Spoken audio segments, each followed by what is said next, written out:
Warga perkhidmatan awam hendaklah memastikan bahawa setiap tugas dan tanggungjawab yang telah diamanahkan adalah dijalankan dengan teliti tanpa dilengah-lengahkan, antara lainnya juga termasuk mempertimbangkan mana-mana legal implication ke atas keputusan yang dibuat dalam menjalankan tugas. Dalam ucapan khas semasa majlis pembukaan seminar Perundangan 1442 Hijrah bersamaan dengan 2020 Masihi pagi tadi, Menteri di Jabatan Perdana Menteri menegaskan dalam merangka dan melaksanakan pelan-pelan strategik juga wajar bagi semua kementerian dan agensi kerajaan untuk sentiasa diperingatkan bagi mengetengahkan hal-hal perundangan, iaitu dengan memastikan mana-mana pelan adalah selaras dengan undang-undang dari segi prinsip dan juga pelaksanaannya, dan bagi memastikan undang-undang yang ada dapat menangani isu-isu yang ada. Yang berhormat Datuk Seri Setia Haji Awang Abdul Mukhti bin Haji Muhammad Daud juga menambah, ini tidak syak akan dapat dijayakan jika setiap kementerian mempunyai warga perkhidmatan yang mempunyai pengalaman dan pengetahuan dalam hal undang-undang walaupun tidak ke tahap pakar. Pada pendapat perambah saya, kepentingan pengetahuan, kemahiran dan kompetensi dalam perkara-perkara perundangan adalah lebih-lebih lagi nyata dalam kemunculannya Fourth Industrial Revolution dan Digital Economy, di mana dunia pada masa ini semakin kompleks dan bergerak dengan seberapa pantasnya. Maka adalah penting bagi seminar-seminar semacam ini diadakan untuk memastikan pegawai-pegawai kerajaan akan dapat memanfaatkan sepenuhnya trend perkembangan semasa ke arah mencapai wawasan Brunei 2035. Dalam pada itu, usaha yang sedang berjalan bagi menempatkan pegawai-pegawai perundangan di beberapa kementerian telah sedikit sebanyak berjaya membantu pihak kementerian menangani isu-isu perundangan yang dihadapi seharian. Seminar 2 hari pada hari ini dan hari Sabtu 21 November mengandungi 10 sesi taklimat dan merangkumi topik-topik perundangan seperti proses penggubalan undang-undang, proses penyemakan dan penterjemahan undang-undang, jenayah-jenayah yang berkenaan dengan pegawai kerajaan seperti rasuah dan salah laku sebagai penjawat awam, kontrak, proses pengendalian pengutipan semula hutang kerajaan dan proses pembuatan perjanjian-perjanjian antarabangsa seperti Memorandum Persefahaman MOU dan Treaty yang akan disampaikan oleh pegawai-pegawai dari Pejabat Peguam Negara. Dikendalikan bersama bahagian keselamatan, penguatkuasaan dan undang-undang Jabatan Perdana Menteri dan Pejabat Peguam Negara. Seminar disertai para pegawai dari kementerian-kementerian dan agensi-agensi kerajaan. Juga hadir Yang Berhormat Awang Haji Ahmad bin Pihin Orang Kaya Laila Setia Bakti Diraja, Datuk Laila Utama Awang Haji Isa, Peguam Negara.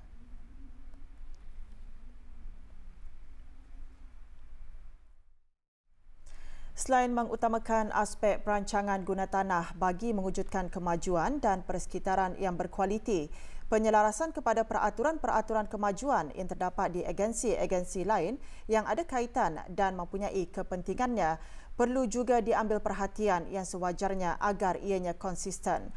Agensi-agensi yang berkepentingan perlu memastikan peraturan-peraturan yang diguna pakai adalah relevan dan mencukupi bagi menangani isu kemajuan yang sedia ada dan yang akan datang. Ini termasuklah usaha untuk melaksanakan penguatkuasaan secara bersepadu serta tindakan yang perlu diambil ke atas kemajuan-kemajuan yang melanggar peraturan bagi mengelakkan sebarang kekeliruan di pihak orang ramai disebabkan oleh pertindihan bidang kuasa yang terdapat di pihak yang mempunyai kepentingan masing-masing. Yang Berhormat Datuk Seri Setia Jurutera Awang Haji Suhaimi bin Haji Ghaffar, Menteri Pembangunan berucap demikian semasa Majlis Sambutan Hari Perancangan Bandar Sedunia 2020. Tambah Yang Berhormat kesedaran dan kefahaman pihak awam mengenai peraturan-peraturan yang dikuatkuasakan, termasuk tujuan utama kenapa peraturan berkenaan diperkenalkan adalah sangat penting, khususnya di dalam sama-sama menyumbang ke arah mewujudkan persekitaran kemajuan yang berkualiti serta selamat. Sehubungan dengan ini, bermula pada tahun hadapan 2021, insya-Allah Jabatan Perancang Bandar dan Desa akan mula melaksanakan pengenaan kompaun ke atas mana-mana kemajuan yang melanggar peraturan selaras dengan kehendak peraturan perancangan bandar dan desa, yakni komposisi kesalahan 2018, di mana kesalahan-kesalahan yang boleh dikompaun adalah bagi kesalahan-kesalahan di bawah bab 23 Perintah Perancangan Bandar dan Desa 2015, yang mana setiap kesalahan akan dikenakan denda tidak melebihi RM500 Brunei. Adalah diharapkan dengan penguatkuasaan perintah ini, ianya akan dapat dilaksanakan secara menyeluruh dan saksama bagi kebaikan bersama, khusus dalam mewujudkan persekitaran kemajuan yang teratur, selamat serta memberi manfaat kepada orang ramai. Pada majlis ini, 2 garis panduan perancangan baharu dan 1 garis panduan suplementary perancangan dilancarkan, iaitu masing-masing bertajuk Garis Panduan dan Piawaian Perancangan bagi Pemecahan dan Penyatuan Strata, Garis Panduan dan Piawaian Perancangan bagi Kemajuan Sekolah dan Pusat Penjagaan Kanak-kanak serta Garis Panduan Suplementary Perancangan bagi Kemajuan Strata Perumahan. Tema sambutan tahun ini, Kemajuan Berperancangan dan Bersepadu, Persekitaran Berkualiti. Antara lain menekankan kepentingan memastikan kemajuan yang akan dibina akan dapat diselaras secara berperancangan dan sepadu. Juga hadir Datuk Seri Paduka Arkitek Awang Haji Marzuki bin Haji Mohsin, Timbalan Menteri Kementerian Pembangunan dan Ahli Majlis Mesyuarat Negara.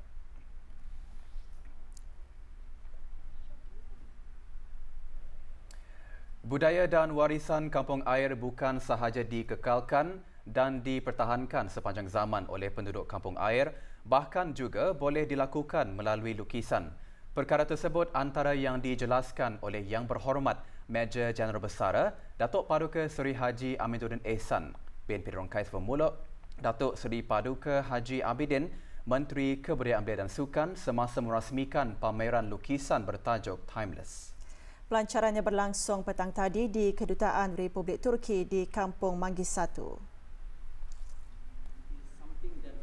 Pameran lukisan milik Awang Haji Osman bin Haji Muhammad, pengurus dan kurator Galeri Creative Space Art, dihoskan oleh Kedutaan Republik Turki di negara ini. Sebanyak 71 hasil karya seni dipamerkan yang antara lain memaparkan sejarah dan pembangunan negara ini.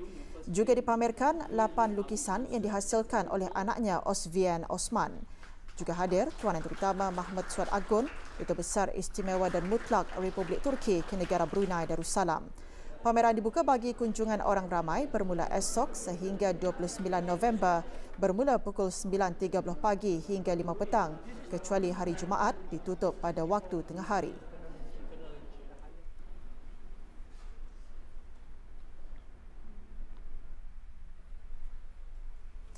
Masih ada premis yang ingkar mematuhi nasihat Kementerian Kesihatan semasa operasi Merati yang dijalankan di keempat-empat daerah.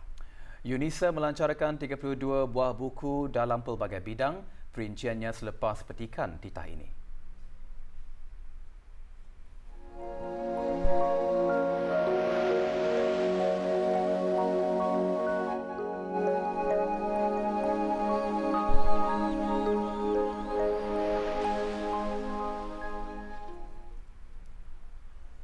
Tidak ada kes jangkitan baharu COVID-19 dicatatkan hari ini di negara Brunei Darussalam. Dalam siaran akhbar mengenai perkembangan situasi jangkitan COVID-19 di negara Brunei Darussalam, Kementerian Kesihatan memaklumkan jumlah keseluruhan jangkitan 158 kes dengan kes yang sembuh seramai 145 orang.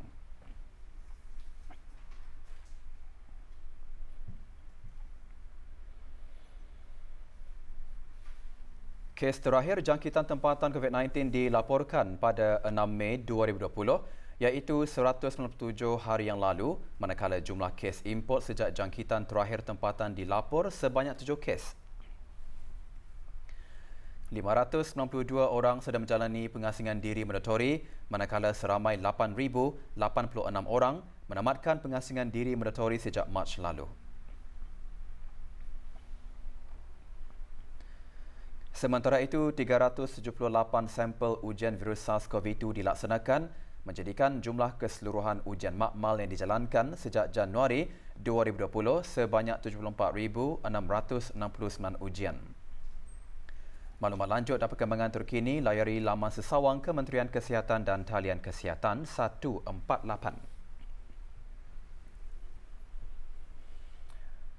11 premis perniagaan didapati tidak mematuhi arahan-arahan yang telah dikeluarkan oleh Kementerian Kesihatan semasa beberapa sesi operasi merati yang dijalankan ke atas 71 buah premis perniagaan di 44 daerah. Sementara 6 buah premis didapati melakukan kesalahan buat kali kedua. Operasi dijalankan oleh Kementerian Kesihatan melalui Unit Penguatkuasaan Kesihatan dari 9 hingga 15 November lalu. Denda kompaun keseluruhan yang dikenakan sebanyak RM3,450. Operasi merati di daerah Belait dan daerah Temburong melibatkan para pegawai penguatkuasaan kesihatan dari Unit Penguatkuasaan Kesihatan Kementerian Kesihatan. Operasi sepadu merakat di daerah Brunei dan Muara dan daerah Tutong pula dijalankan bersama Jabatan Pengangkutan Darat Kementerian Pengangkutan dan Infokomunikasi. Antara kesalahan yang dikenakan denda kompaun adalah pengendali dan penyedia makanan serta kaki tangan di premis-premis tukang gunting rambut dan premis-premis establishment kecantikan dan kesihatan juga didapati tidak memakai sungkup muka. Tidak menggunakan kod QR BruHealth. Sementara itu, 6 buah premis perniagaan masih tidak mengikuti arahan-arahan yang dikeluarkan iaitu kesalahan kali kedua, kaki tangan mereka tidak memakai sungkup muka semasa operasi dijalankan di daerah Brunei dan Muara. Sebarang aduan atau laporan mengenai premis-premis perniagaan yang tidak mengikuti arahan-arahan yang dikeluarkan, orang ramai boleh membuat aduan dengan menghantar email kepada health.enforcement@moh.gov.bn atau hubungi talian Darussalam 123. 32 buah buku terbaharu dalam pelbagai bidang hasil tulisan beberapa ahli akademik tempatan dan luar negara Universiti Islam Sultan Sharif Ali Yunisa melalui Pusat Penerbitan dan Penyelidikan PPP dilancarkan pagi tadi. Pelancaran disempurnakan oleh Yang Berhormat Pendatu Seri Maharaja Datuk Paduka Seri Setia Dr. Ustaz Haji Abdul Aziz bin Junid Mufti Kerajaan. Antara yang diterbitkan 9 buah buku dalam bahasa Melayu, 7 buah buku berbahasa Inggeris dan 8 naskah dalam bahasa Arab. Turut diterbitkan 5 buah jurnal, sebuah ensiklopedia dan 3 buah buku monograf.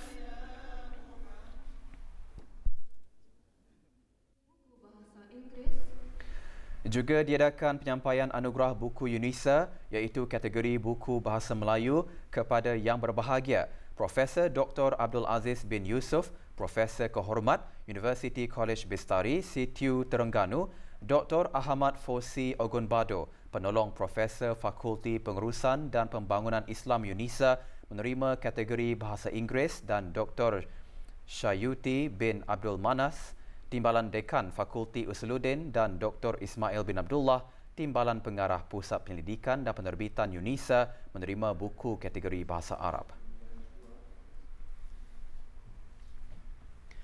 Jabatan Mufti Kerajaan juga mengadakan majlis penandatanganan Memorandum Persefahaman MOU dengan Yunisa.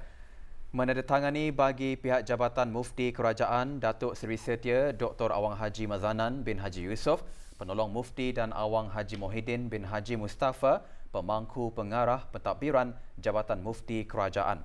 Sementara Yunisa ditandatangani oleh Dr. Haji Nur Arfan bin Haji Zainal, Rektor Yunisa dan Profesor Madya Dr. Hajah Ros bin Abdullah binti Abdullah, Pengarah Pusat Penyelidikan dan Penerbitan Yunisa. Penandatanganan MOU ini merupakan platform untuk menjalin dan mengembangkan kerjasama dalam bidang penerbitan dan pemasaran hasil terbitan. 22 orang graduan telah mencapai keputusan cemerlang dengan pangkat mumtaz, manakala 13 orang graduan mendapat jahit jidan, sementara 4 lagi mendapat pangkat jahit. Timbalan Pengetua Pengajian Diploma Aliyah Qiraat Institut Tahfiz Al-Quran Sultan Haji Hassanal Bolkiah menjelaskan, ia merupakan satu pencapaian yang membanggakan dalam perkembangan pengajian Diploma Aliyah Qiraat di negara ini. Berucap semasa majlis doa kesyukuran sempena hafla takharuj kali ke-8 institut berkenaan, Muhammad Ali Sabri bin Haji Yusof yang juga selaku penolong setiausaha bersama Majlis Haflul Takharuj kali ke-8. Menambah, tahun ini juga graduan Diploma Aliyah Qiraat melakar kejayaan dengan mendapat penganugerahan beasiswa Sultan Scholar Yayasan Sultan Haji Hassanal Bolkiah yang kini melanjutkan pengajian dalam jurusan takhasus Al-Quran wal Qiraat di Mahad Qiraat Al-Azhar, Shubra, Mesir.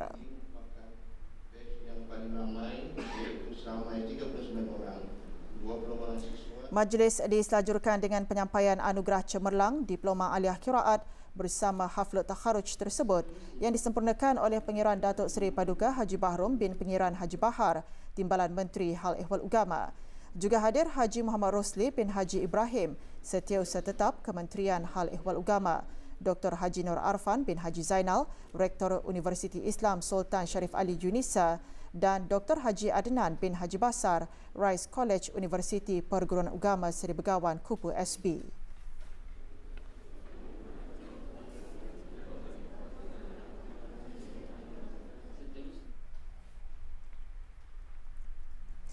Jabatan Penerangan Jabatan Perdana Menteri selaku urustia pertandingan mencipta logo bagi negara Brunei Darussalam sebagai pengerusi ASEAN tahun 2021. Petang tadi mengadakan majlis penyampaian hadiah pertandingan mencipta logo. Majlis berlangsung di Dewan Auditorium Bangunan Tambahan Ibu Pejabat Jabatan Penerangan. Penyampaian hadiah disempurnakan oleh Awang Muhammad Reza bin Datuk Paduka Haji Muhammad Yunus, Setiausaha Tetap Perkhidmatan Awam, Kesejahteraan, Antarabangsa dan Media, Jabatan Perdana Menteri, selaku pengerusi Jawatan Kuasa Kerja Media dan Publicity. Juara pertandingan mencipta logo dimenangi oleh Awang Haji Muhammad Abidin bin Haji Rashid, pelukis tingkat khas di Jabatan Adat Istiadat Negara. Pertandingan mencipta logo telah dibukakan selama sebulan bermula 20 Februari sehingga 21 Mac lalu dan menerima penyertaan 69 peserta dan 135 reka bentuk logo. Juga hadir Dayang Emeline binti Abdul Rahman Teo, Setiausaha Tetap ASEAN Kementerian Hal Ehwal Luar Negeri, dan Dayang Hajah Nur Ashikin binti Haji Johari, Setiausaha Tetap Kemasyarakatan dan Kebudayaan, Kementerian Kebudayaan, Belia dan Sukan.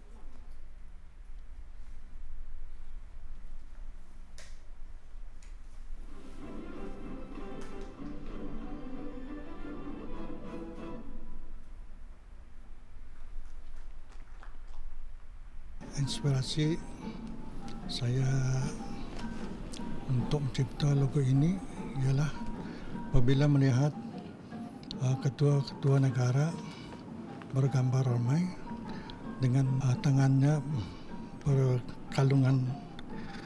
Dari situlah saya mendapat idea untuk masukkan ke logo yang saya ciptakan.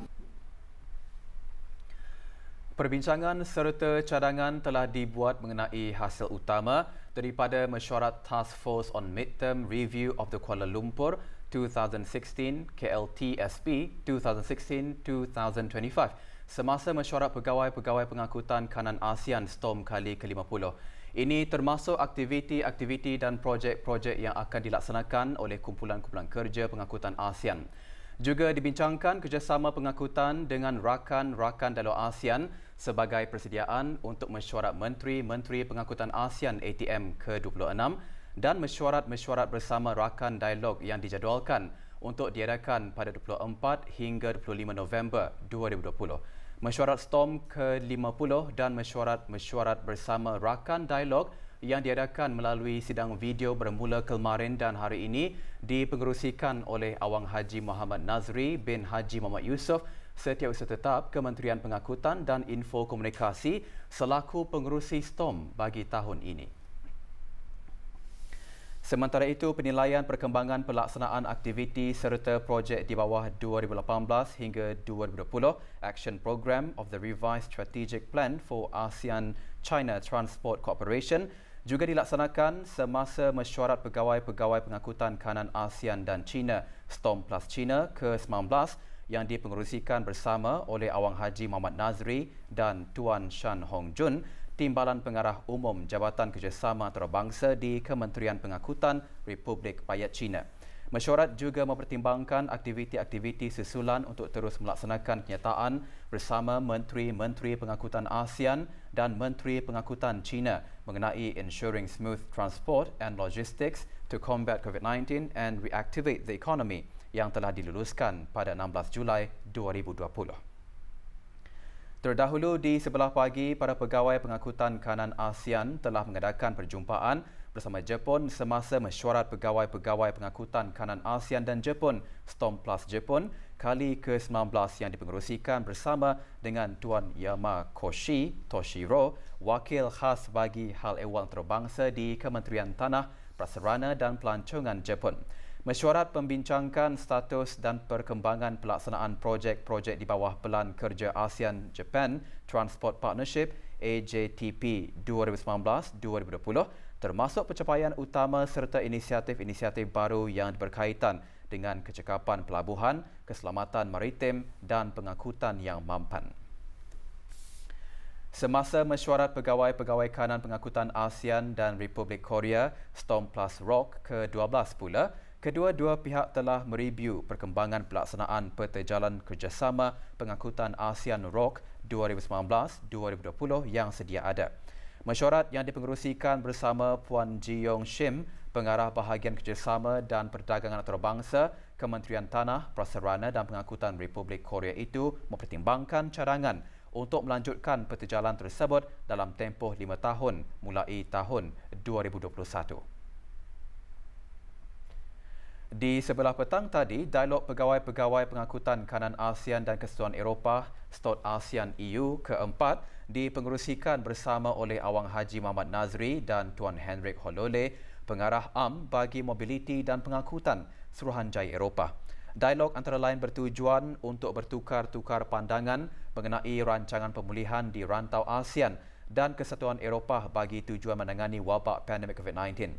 Dialog juga mempertimbangkan status dan perkembangan pelaksanaan program-program di bawah Enhanced Regional EU-ASEAN Dialogue Instrument e-Ready dan juga melalui ASEAN Regional Integration Support from the EU, ARISE Plus. Hasil daripada Storm ke-50 dan mesyuarat-mesyuarat bersama rakan dialog akan dihadapkan untuk dipertimbangkan ATM ke-26 dan juga bersama rakan-rakan dialog pada minggu hadapan. Juga hadir Pengiran Haji Muhammad Zain bin Pengiran Haji Abdul Razak, Timbalan Setiausaha Tetap Pengangkutan di Kementerian Pengangkutan dan Info Komunikasi selaku Ketua Delegasi Negara Brunei Darussalam. Dua warga tempatan didakwa di Mahkamah Magistrate Bandar Seri Begawan Kelmarin di bawah Seksyen 146-1-D Perintah Eksais 2006. Tuduhan pertama iaitu percubaan menyeludup 99 kartun rokok pelbagai jenama, manakala tuduhan kedua percubaan menyeludup 312 botol dan 1,566 tin minuman keras. Defendan pertama Khairul Arifin bin Harun tidak mengaku bersalah atas kedua-dua tuduhan tersebut. Kes akan disebut semula pada 2 Disember 2020. Sementara defendan kedua, Pengiran Haji Sufri bin Pengiran Haji Puan, mengaku bersalah atas kedua-dua tuduhan dan dikenakan denda keseluruhan sejumlah RM144,200. Bagi kesalahan pertama, dia didenda RM79,200 atau 17 bulan penjara jika gagal membayar denda. Manakala tuduhan kedua didenda RM65,000 atau 16 bulan penjara. Defendan diberi tempoh sehingga 24 Mei 2021 untuk menjelaskan denda tersebut. Semua barang dirampas untuk dimusnahkan. Daripada perbincangan dan sesi berkumpulan para belia yang menyertai forum dan bengkel peranan belia dalam pengadaptasian perubahan iklim dan pengurangan risiko bencana yang terdiri daripada organisasi-organisasi tertentu, ianya telah dapat menghasilkan pelan-pelan tindakan dengan mengambil kira pendekatan Whole of Nation, iaitu rancangan pengkayahan program-program berkaitan pengadaptasian perubahan iklim CCA dan pengurangan risiko bencana DRR di masa akan datang secara berkolaborasi antara agensi-agensi kerajaan dan swasta. Perkara tersebut disuarakan oleh Pengiran Muhammad Amir Rizal bin Pengiran Haji Mahmud, Setiausaha Tetap, Pentadbiran Kewangan dan Estet Kementerian Kebudayaan Belia dan Sukan semasa majlis penutupan forum dan bengkel berkenaan. Majlis berlangsung petang tadi di Pusat Belia, Bandar Seri Begawan. Pusat Pengurusan Bencana Kebangsaan juga seterusnya akan mengukayahkan program lanjutan daripada forum dan bengkel ini, iaitu kursus Disaster Preparedness Coordinator siri kedua, iaitu kursus yang dikhususkan kepada para belia untuk diiktiraf menjadi ahli DPC 2, dan peserta belia yang mengikuti forum dan bengkel ini akan berpeluang bagi mengikuti kursus berkenaan. Belia-belia yang diiktirafkan itu nanti adalah belia-belia yang akan bekerjasama rapat bersama agensi-agensi pertindak pengurusan bencana bagi melaksanakan aktiviti kesedaran awam kepada masyarakat dan pengarahan ke tempat-tempat bencana. Forum dan bengkel peranan belia berlangsung selama 2 hari membincangkan tentang kepentingan pengadaptasian perubahan iklim dan pengurangan risiko bencana dengan mengambil kira golongan belia sebagai aset untuk mengambil peranan kesiapsiagaan dalam fasa sebelum, semasa dan selepas bencana melalui perbincangan panel-panel forum dan sesi interaksi melalui kerja berkumpulan. Juga hadir Yang Berhormat Dayang Karunisa binti Awang Haji Ash'ari, Ahli Majlis Mesyuarat Negara, selaku pengasas bersama dan pengarah pelibatan masyarakat Green Brunei, dan Kolonel Besara Pengiran Haji Maidin bin Pengiran Haji Said, Timbalan Setiausaha Tetap, Kementerian Kebudayaan Belia dan Sukan.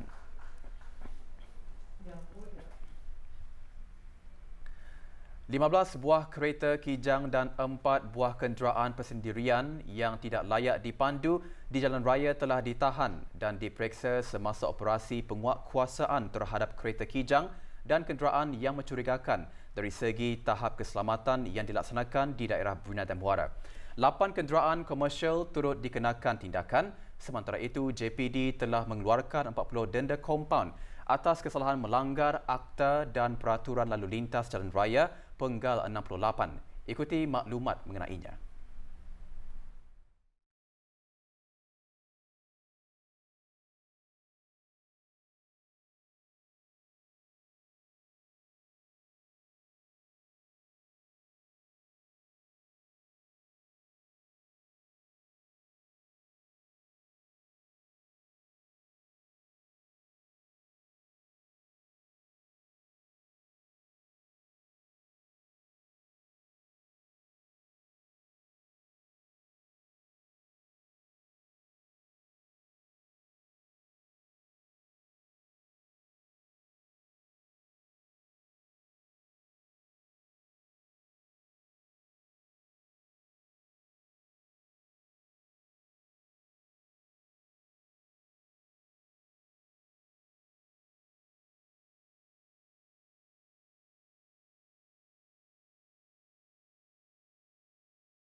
Enam lelaki warga negara Indonesia ditahan dalam operasi bersepadu yang tertumpu di Kompleks Pasar Neka dan Tamu Tutong. Warga asing masing-masing didapati berjawatan sah sebagai amah dan pekerja pertanian yang telah melakukan pekerjaan menjual sayur, buah-buahan, minuman dan pemandu penghantar sayur-sayuran di Kompleks Pasar Neka dan Tamu Tutong. Operasi melibatkan bahagian-bahagian penguatkuasaan daripada Jabatan Bandaran Tutong, Jabatan Imigresen dan Pendaftaran Kebangsaan dan Jabatan Buruh. Melalui pemeriksaan, Jabatan Imigresen Pendaftaran Kebangsaan mendapati pekerja-pekerja asing berkenaan dipercayai sengaja diarahkan oleh majikan masing-masing untuk melakukan pekerjaan sampingan seperti berjaja dan pemandu. Manakala pemeriksaan daripada Jabatan Buruh juga mendapati beberapa kesalahan di bawah Perintah Pekerjaan 2009. Di bawah Perintah Pekerjaan 2009 Bab 112-2, kesalahan penempatan pekerja tidak mengikut kebenaran lesen mengambil dan menggaji pekerja-pekerja asing bagi kegiatan perkhidmatan rumah tangga. Jika sabit kesalahan bagi individu, akan didenda kompaun RM300 bagi kesalahan pertama dan RM600 bagi kesalahan kedua. Manakala kesalahan penempatan pekerja tidak mengikut kebenaran lesen pekerja asing LPA serta penyalahgunaan jawatan, jika sabit kesalahan bagi syarikat akan didenda kompaun RM600 bagi kesalahan pertama dan RM900 bagi kesalahan kedua.